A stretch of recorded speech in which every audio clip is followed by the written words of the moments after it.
Quando eu entrei na polícia, com 20 anos na mão, de farda nova e coragem, tremia o meu coração. O sargento olhou pra mim, falou sério e sem perdão: aqui não basta querer, tem que ter dedicação. Muito bom dia a você que se liga no canal Veterano de Informações. Eu sou jornalista e policial veterano Asdrubal Marcelino. Dê o seu like, compartilhe meus vídeos, se inscreva no meu canal. Quarta-feira, são 27 de maio de 2026. Não foi fácil para todos nós estarmos na condição de veteranos da Polícia Militar do Estado de Minas Gerais. Foram várias lutas, do Fiat 147 à Hilux, da máquina de escrever à informática. Em certas circunstâncias, diante dos desafios, éramos como tubos de ensaios. Mas aqui estamos nós, livres de mágoas, rancor ou dor. Aqui chegamos. Que bom que a instituição Polícia Militar do Estado de Minas Gerais valoriza os bravos veteranos e guerreiros. Não seria exagero nenhum conceder uma medalha de honra ao mérito a todos aqueles que chegaram à condição de veterano, pois, de certa forma, são vencedores. Até para aqueles que tinham uma visão além do alcance, muito à frente do seu tempo, deveria ser também lembrado, já que todos nós fazemos parte desse corpo. Parabéns à Polícia Militar de Minas Gerais, que sabe reconhecer o valor de um veterano. Acompanhe no vídeo.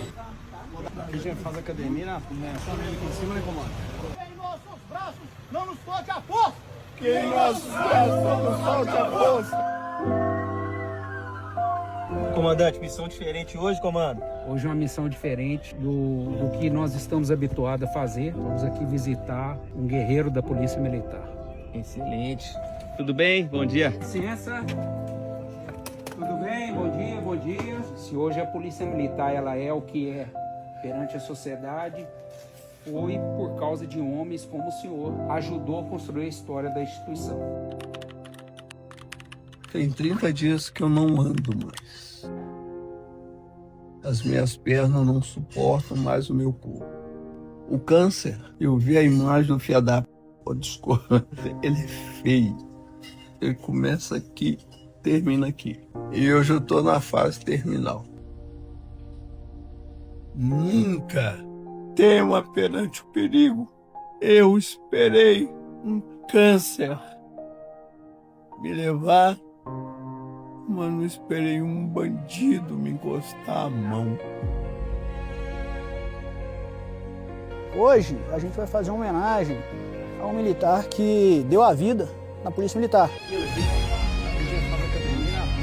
está numa situação de saúde delicada, mas mesmo após ter saído das fileiras, ter ido para o seu descanso merecido, ele em nenhum momento perdeu o amor pela instituição. E nada mais justo do que a gente estar aqui e prestar essa homenagem ao veterano. Eu participei um pouquinho da vida desse veterano, servi com ele na mesma época no 16º Batalhão, a gente conversou sobre alguns amigos em comuns, algumas histórias típicas do 16º Batalhão. Então acho que é um sinal de alguém lá de cima, que era para eu estar aqui junto com vocês, para prestar essa homenagem. Conto aí com a participação e a vibração de todos. Em homenagem ao veterano! Embarca!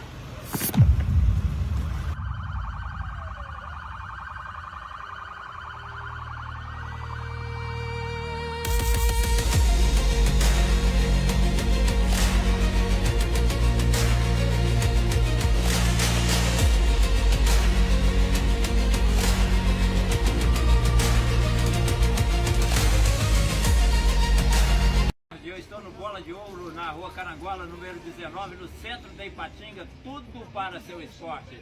Fitness, natação, chuteiras, tênis, sandálias, medalhas, troféus e a camisa do time do seu coração você encontra aqui na Praça 1º de Maio. O seu futebol é do tamanho dessa chuteira? Não é não? Pois aqui você vai ficar assim, ó, jogando fácil no seu time. Bacana? Bola de Ouro, no centro da Ipatinga, na Praça 1º de Maio. Tudo para seu esporte. Cleiton! Cleitinho do Grau chegou, minha gente! E o show é garantido, olha só, tocando o solo com a mão e foi, poxa! Eu não acredito!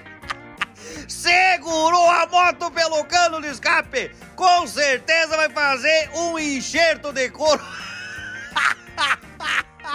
Mas é um animal! Nota 1,9! Cleitinho do Grau, o camisa 10 é Cleitinho em dose dupla. Que pialo! Olha, a cambalhota do Vivente é um pialo em dose tripla. E depois quero ver juntar as peças pra saber de quem que é de quem. A minha roxa, a minha preta. Que pialo bonito! Nota 3,2.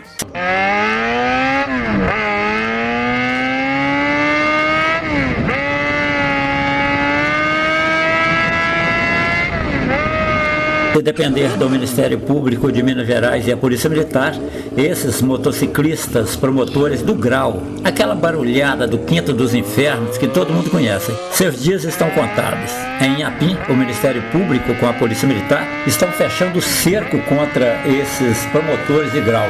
A reportagem é do Super Canal, que tem uma parceria conosco por meio do Comando Geral. Primeiramente, justificar a atuação dos órgãos do sistema de justiça, da polícia. Ocorria uma situação aqui que também é comum, eu acho que em outras cidades, mas em Inhapim ocorria, de reunião de grupos de indivíduos, principalmente jovens, para a prática desses atos, dessas manobras perigosas em via pública, em local de circulação pública, não autorizadas, E primeiramente, você tem, eles são organizados em grupos por redes sociais. Isso gera um risco grande para a população em termos de colisões, mortes, lesões graves, como ocorre muitas vezes na região. A gente teve um caso recente de morte em Tarumirim, nesse contexto. Então, diante disso, primeiramente, você tem um risco à população, e também até mesmo um incômodo grande com relação ao barulho dessas motos. Então, uma série de transtornos que a população sempre demanda, principalmente da Polícia Militar. A Polícia Militar, diante disso, fez um relatório, fez um levantamento, filmagens e imagens desses indivíduos, também levantamento de redes sociais, e repassou as informações ao Ministério Público. O Ministério Público instaurou um procedimento criminal, que é similar a um inquérito, uma investigação, coletou todas essas informações, e mediante todas essas apurações levadas a cabo, principalmente pela Polícia Militar, nós reunimos um material probatório, que havia provas seguras ali da prática de crimes por esses jovens, esses indivíduos. Primeiro, você tem esses crimes de trânsito, que geram risco, risco para a população concreta, crianças, idosos, pessoas na rua ali, de serem atropeladas, de serem atingidas, Você tem o incômodo com o barulho dessas motos, e você tem também a utilização de redes sociais por eles, incentivando outros jovens a aderir e cometer crimes. Primeiro eu preciso destacar o seguinte, essa operação ela veio como uma mudança de estratégia de policiamento. Uma vez que o policiamento ordinário ele não consegue fazer, ter a eficácia necessária para esse tipo de ação, porque quando a gente encontra um indivíduo em flagrante, fazendo manobra perigosa, praticando direção perigosa, numa motocicleta, nós temos dois viés. Tem o viés da pessoa se colocando em risco e a pessoa colocando os demais usuários da via em risco. A partir do momento que o policial militar ele vai tentar abordar aquela pessoa, já passam a ser 3 no cenário de risco, porque o policial militar ele também vai se colocar em risco para tentar aquela abordagem e que por vezes, sejamos francos, por vezes o policial militar ele termina frustrado, porque com a viatura de 4 rodas é muito difícil efetuar uma abordagem efetiva a uma motocicleta. Então, gera aquele caos, aquela sensação de insegurança, quando uma abordagem dessa ela é frustrada, ao passo que isso fortalece ainda mais o infrator. Então, e aliado a tudo isso, tem ainda o fato de que, quando este indivíduo ele consegue ser abordado e preso, no dia seguinte, ele vai lá e consegue reaver a motocicleta. Então, pensando nisso, nós mudamos a nossa estratégia, né, com a parceria assim, sensacional do Ministério Público, que comprou a ideia e nós conseguimos ter esse sucesso. Por quê? Essas motocicletas, primeiro, nós não precisamos correr atrás de ninguém. Não colocamos nenhuma família em risco, nenhum cidadão de bem em risco, nenhum policial militar em risco, além do necessário, né, do risco inerente à profissão. Mas nada além. Nós buscamos essas motos paradas. Por que paradas? Porque tínhamos uma ordem judicial, tínhamos respaldo para isso. Em Santana do Paraíso tem um local onde você pode tomar a sua cervejinha com os amigos. Bacana o Boteco do CBA, na Avenida Getúlio Vargas, saída para a Mesquita. Além do ambiente familiar para os amigos, ainda tem aquele lanche legal. Boteco do CBA e restaurante. A melhor comida caseira do leste de Minas está no Boteco do CBA.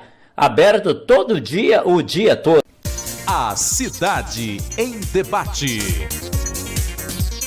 Todas as classes trabalhadoras do serviço público, na minha opinião, deveriam ter uma macrovisão quando o assunto é lutar por melhorias salariais. Por exemplo, os professores poderiam fazer um movimento a nível nacional em prol de melhorias sobre todos os aspectos. Temos políticos preocupados com a educação no Brasil e o discurso deveria ser ampliado até a esses políticos para uma solução definitiva. Que bom que está no vídeo fosse veiculado a nível nacional e saísse da esfera municipal. Se distraem ou acomodam, perdem direitos. E os acontecimentos desta última semana envolvendo o PL do reajuste da educação provam isso.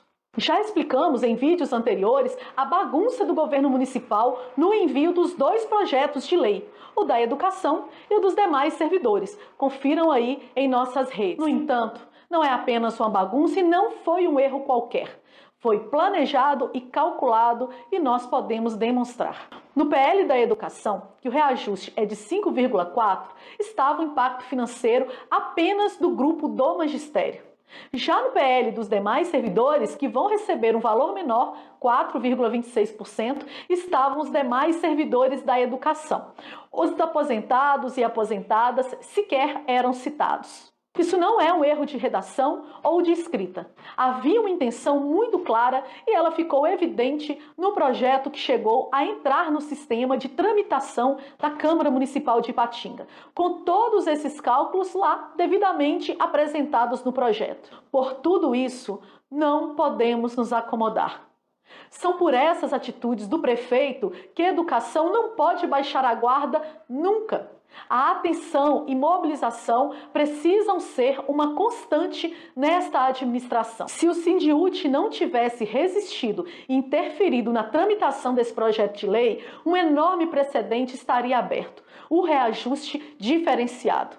Hoje é um grupo, amanhã o prefeito poderia escolher para qual cargo aplicar os reajustes da educação.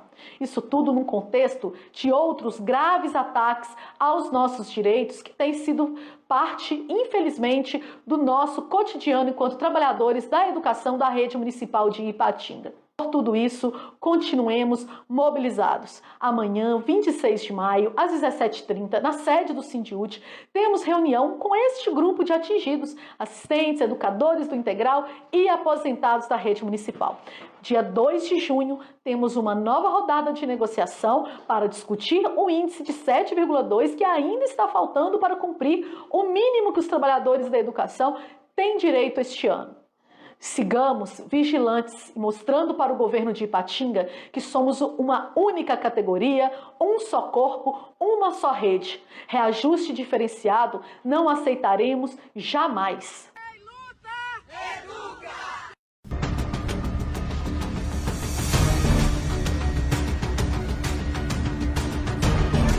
O Tribunal do Júri da Comarca de Ipatinga agendou para esta quarta-feira, às 8h30, o julgamento de José Gonçalves da Silva, acusado de homicídio qualificado consumado. A acusação em plenário será sustentada pelo Ministério Público de Minas Gerais por meio da 11ª Promotoria de Justiça de Ipatinga. De acordo com a denúncia, o crime ocorreu no dia 20 de abril de 2025 por volta das 7h49, às margens da BR-458, próximo ao posto Rafaela, em Santana do Paraíso.